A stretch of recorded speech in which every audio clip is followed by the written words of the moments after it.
आज आम ये आसिक बहुत किसी जानलु ऑनलाइन विषय डिजिटल सेफ्टी ऑनलाइन सेफ्टी विषय जानलु केमी साइबर बुलिंग रक्षा पाइबू केमी गोटे सुरक्षित ऑनलाइन आम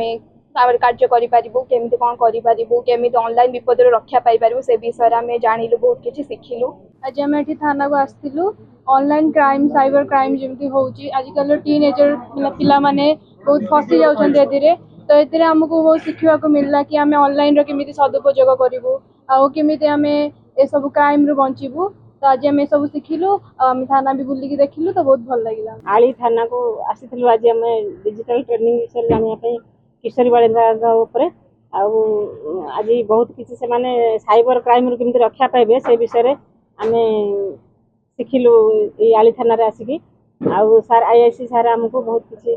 सब स्क्रीन द्वारा शिखाइले किशोरी मानू तेणु आज से धन्यवाद दौचु आईआईसी सार को। यह द्वारा आमर किशोरी मैंने बहुत किसी उपकृत हे से जो आमर आजिकल साइबर क्राइम रु बहुत रक्षा पाइबे से अकाउंट आउ से जो ये विभिन्न प्रकार निर्यातना से रक्षा पाइबे। आज गोटे जुभेन्टिकार गोटे अवेयरनेस प्रोग्राम थिला जोटे जुभेन्टिका नुआ प्रोग्राम आमर यूनिसेफ और ओडिशा पुलिस मिलित आनुकूल्य रे गोटे नुआ अवेयरनेस प्रोग्राम तैयारी होईची जोटा कि मार्च 14 2026 रे एटा प्रथम स्टार्ट हैला। आज प्रथम पदरापड़ा नुआ अवेयरनेस प्रोग्राम होईची जो थिरे कि मूल लक्ष्य होउची आमर जो माइनर माने पिला माने अछंती जो माने 18 वर्ष कम पिला माने जो माने आजिका सोसाइटी रे बहुल भाव में ऑनलाइन और इंटरनेट रो व्यवहार होउची ता द्वारा से माने अजाणतरे हो किंबा जानतरे हो से माने क्राइम करि पकोउचंती किंबा तांकू व्यवहार करिकी किछि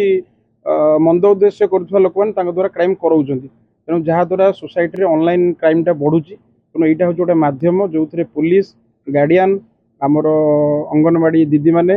प्लस आमर पिला माने